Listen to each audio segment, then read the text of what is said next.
China is gearing up for welcoming Secretary of State Blinken to visit China. This will be a very important visit to China in the aftermath of Secretary of Treasury Yellen's visit to China.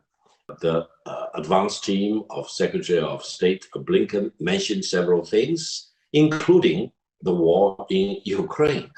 Now, whether by falsely accusing China of supporting Russia militarily, Washington really wants to divert the attention and push the blame to China, it's very obvious that's the goal of the United States. But blaming China doesn't solve the problem in Ukraine.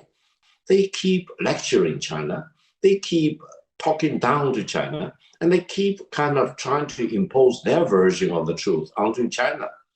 If anyone in Washington really believes that China will accept the lecturing and the imposition from Washington without any other recourse, that's not reality. That's not going to happen. Therefore, between Washington and Beijing, both sides need to respect each other, treat each other as an equal, and China and the United States will never be identical to each other. We will always have differences, but it is the time to use peace and diplomacy and wisdom, mutual respect to deal with each other as equal, and then try to resolve and overcome whatever differences there are. If Washington comes to Beijing and try to impose its version of the truth on China, it may backfire. I hope when Secretary of State Blinken arrives in Beijing, he will use a lot of his intelligence, and is believed as a very intelligent person, a lot of wisdom, courage, and vision and balance to come up with a proposal to be discussed with China with the aim of securing peace for Ukraine rather than prolonging the war in Ukraine. Further, for the United States to be mired in the war in Ukraine, as well as the escalation of warfare between Israel and Palestine, and now, more alarmingly, between Israel and Iran, is a recipe for disaster.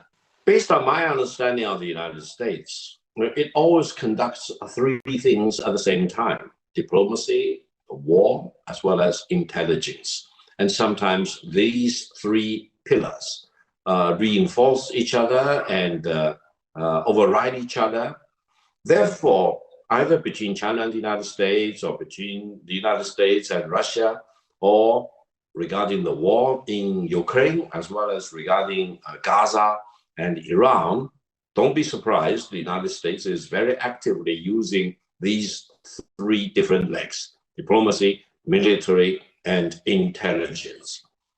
But the key is, what's the fundamental goal? What's the end game that the United States is looking for?